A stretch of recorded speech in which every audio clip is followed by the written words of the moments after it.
और यहाँ पर डीप फ्रीज़र का कंप्रेसर, फ़ैन और कंडेंसर आपके सामने मौजूद है।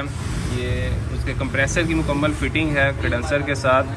तो यहाँ पर जो है हम एक चीज़ पे डिस्कस करने वाले हैं, क्योंकि बहुत सारे ऐसे कमेंट्स आते हैं कि सर कुछ कंप्रेसर के 5 पाइप होते हैं, जैसे कि 1 और 2, और नॉर्मली ये वाले पाइप तो होते ही हैं, यानी कि 2 जो है इसमें सक्शन और 1 डिस्चार्ज, और इसके अलावा 2 पाइप जो हैं वो यहाँ पर नीचे कंप्रेसर के एक साइड पर हमें मिल रहे होते हैं। तो ये किस चीज़ के लिए होते हैं?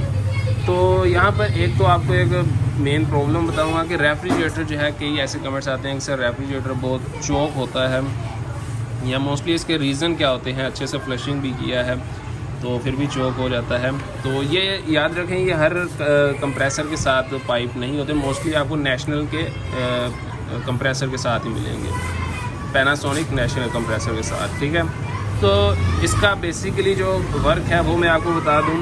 कंप्रेसर के अंदर नीचे पंप के साथ नीचे जो है आपको पता है ऑयल होता है, और जब कंप्रेसर वर्क करता है और ये हीट भी होता है, और ये दोनों जो आपको पाइप नज़र आ रहे हैं ये अंदर से एक यू बेंड ही जो है बना हुआ है, यानी कि एक इन और एक आउट है।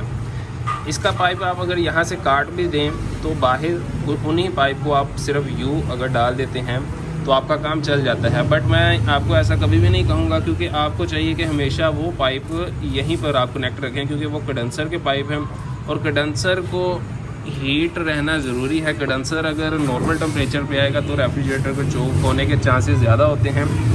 और इस तरह से जो है जब कंडेंसर इसके साथ अटैच रहेगा तो कंडेंसर यहाँ से जब अपनी सर्कुलेशन करते हुए इसमें इन होगा, फिर यहाँ से आउट होगा, तो इसके अंदर कंप्रेसर रनिंग में होगा। कंप्रेसर का ऑयल जो है वो जब हीट होगा तो डेफिनेटली कंप्रेसर को यहाँ से गैस को ये वाले पाइप से हीट मिलेगी, और कंडेंसर जब हीट रहेगा साथ तो अच्छी परफॉर्मेंस में कंप्रेसर कूलिंग करता रहेगा।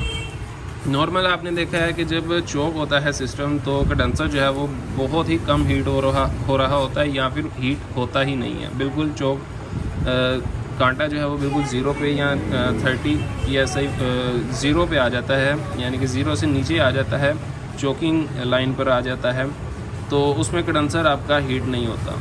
तो ये इसलिए यहाँ पर लगा रखे हुए होते हैं, ये ऑप्शन है कि यहाँ से कंडेंसर को अच्छी एक हीट मिले और वो प्रॉपर रिज़ल्ट पे जो है आपको कूलिंग दे। तो इनको कभी भी काटना नहीं चाहिए। बहुत सारे टेक्नीशियन ये गलती करते हैं कि ये जो 2 पाइप हैं इन दोनों को यहाँ से काट के और ऊपर ही यू बेंड डाल देते हैं। बेसिकली ये एक अंदर पाइप गया हुआ है और वहाँ से रिटर्न वापस आया हुआ है। इसका कोई इसके अलावा फंक्शन नहीं है, जस्ट इसने अंदर से हीट कंडेंसर को देनी होती है। तो आई होप कि आपको ये क्लियर हो गया होगा कि ये पाइप जो है 2 किस लिए हैं एक्स्ट्रा।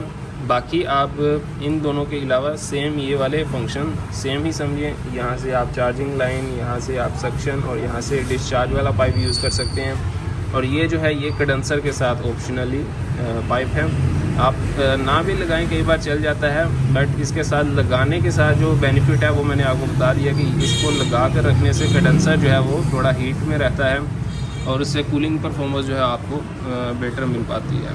तो फ्रेंड ये थी आज की वीडियो। आई होप आपको वीडियो पसंद आई होगी।